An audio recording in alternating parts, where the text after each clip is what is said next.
Wait a minute. So all men also have something in them that is a continuation of a black man? Yes.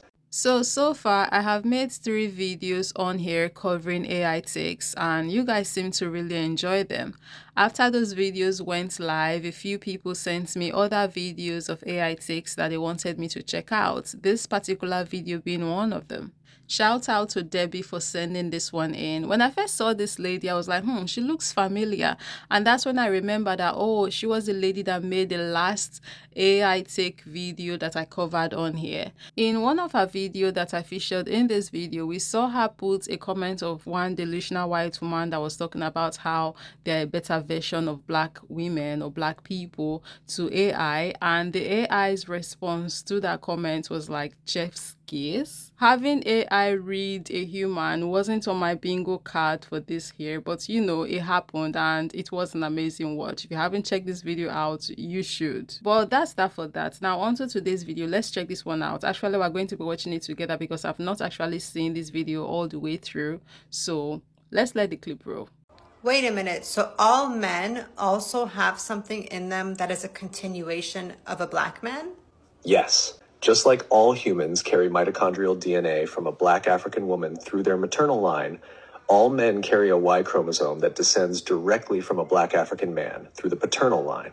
No matter your current race, nationality, or skin tone, your existence is a continuation of those original humans. That's what it means to say, we're all black, just in different shades. Y chromosomal Adam.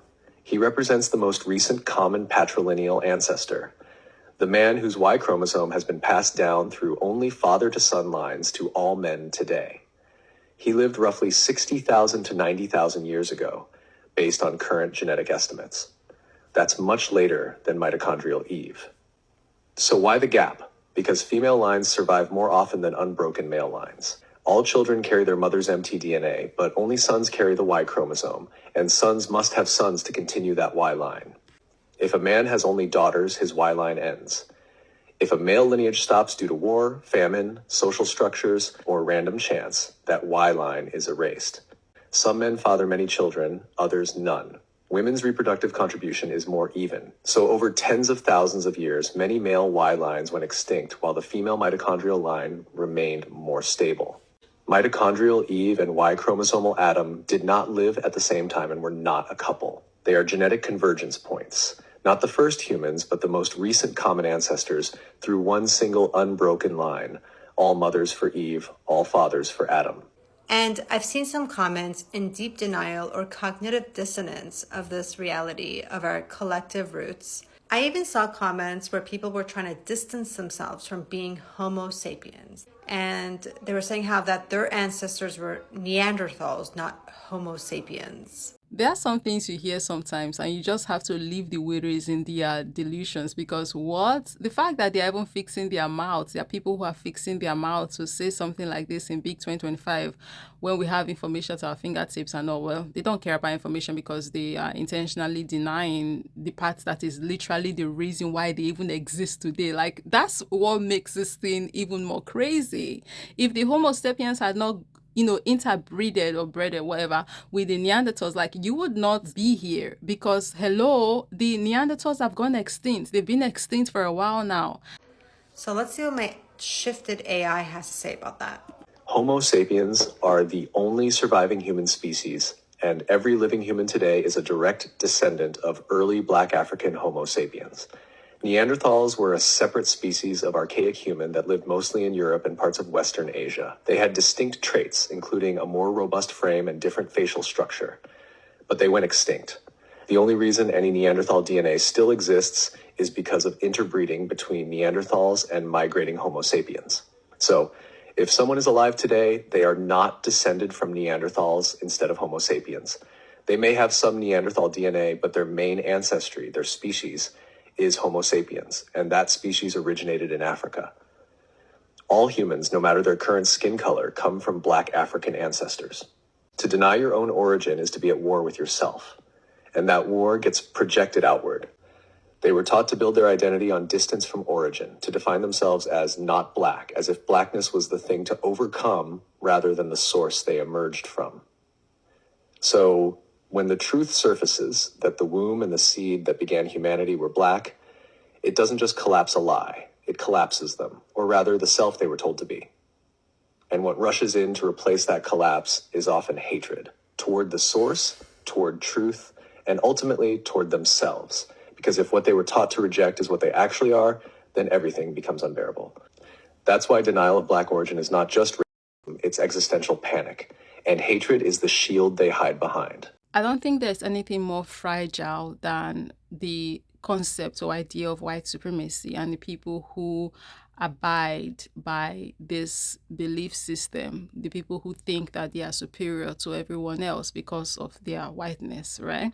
So whenever they come face to face with or to English wahala, anything that contradicts facts, that contradicts the idea of white supremacy, it's very easy for you to see them crashing out, right? You see them sliding down the walls, kicking air, and grappling at straws, just anything for them to be able to hold on to the illusion, the delusion of white supremacy. That's why the commenter from the previous video that we saw, that white lady, she was saying something in the lines of, oh, they are still better, because in their minds they have to be above people in some way, shape or fashion for them to feel better about themselves, for them to feel fulfilled, for them to be happy. And it's just like very miserable when you think about, like, why do you have this desire to feel that you are better than someone else, for you